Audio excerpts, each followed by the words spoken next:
Today, we're going to continue with the series on Get Rid of the Slump, anti-slumping moment.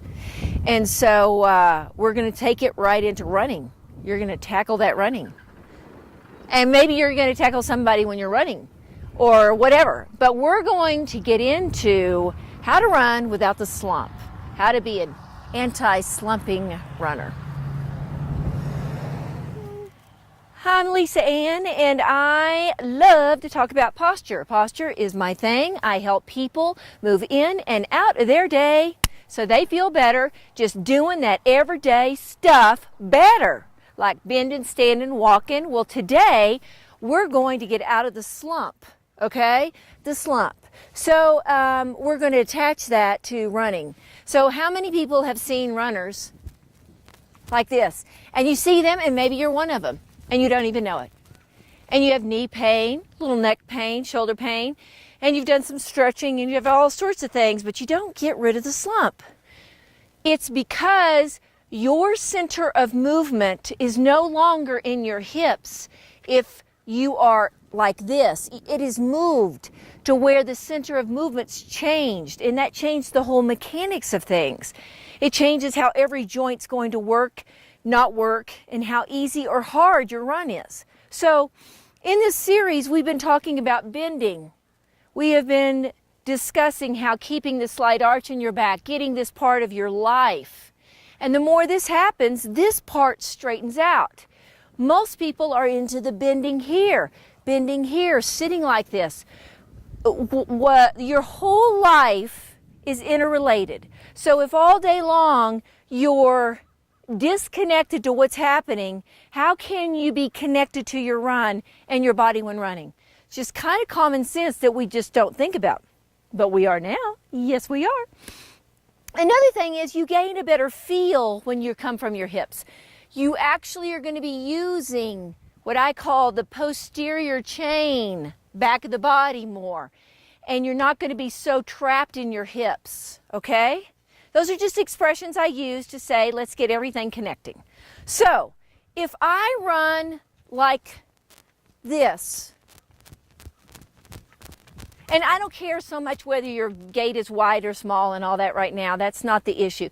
The issue has more to do with that I'm bending at the waist.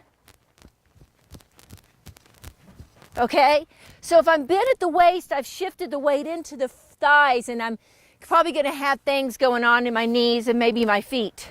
But if I change that and I become a person when I'm hanging out before a race, I do a stretch, I think it feels good to feel my hamstrings activate, my glutes.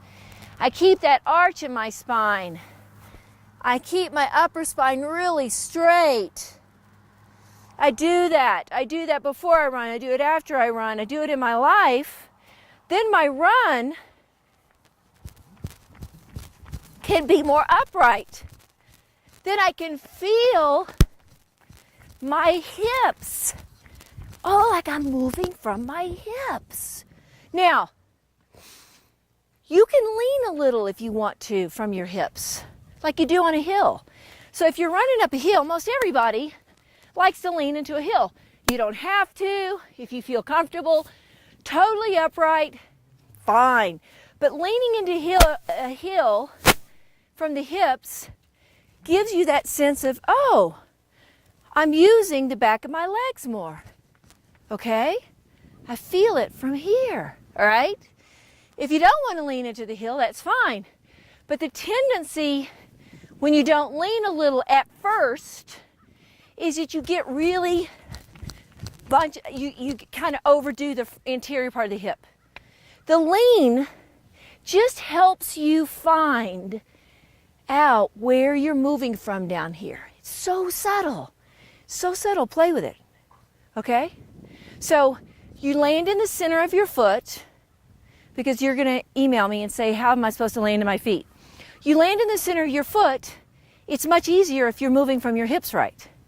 But if you think about your feet and not about your hips, it doesn't work. It all starts here. Okay, let's talk about the upper body. So let's say you're kind of stuck like this. And you can look at some of my other videos, how to get your body more upright from the upper part. But let's just talk about what can I do on my run to make me more upright on my run and help my body remember. It's all feel. I don't care what this is doing, I care what this is doing. So, a lot of times what I love to do is I'm out on a run and I'll be running and then I'll stop and I'll just do little jumping jacks. All right, notice that I am not getting crazy with them. I'm just doing, you're staying extremely, I mean, you could call this a rested, what is it, active rest they call it. Doing those can help realign you. You're using another movement to bring you back to a more aligned movement. And then you gain, okay, you did a little bit of interval work right there. You get a little more change up in your run. You don't get so methodically in the run. You forget what you're doing. You're in the form. You're so worried about your times and your distances instead of feeling. So that's just one of my favorites. You can do that.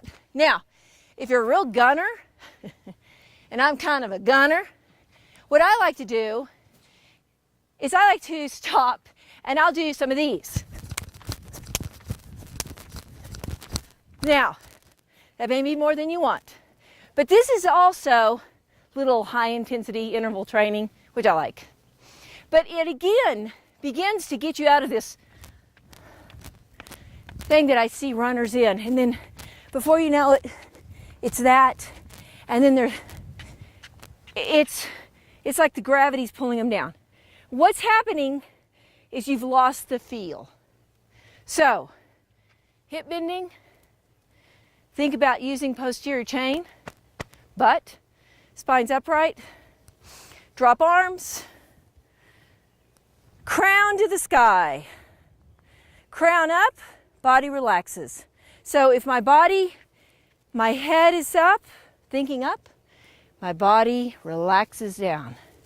And then I can take off, land in the center of my foot, enjoy.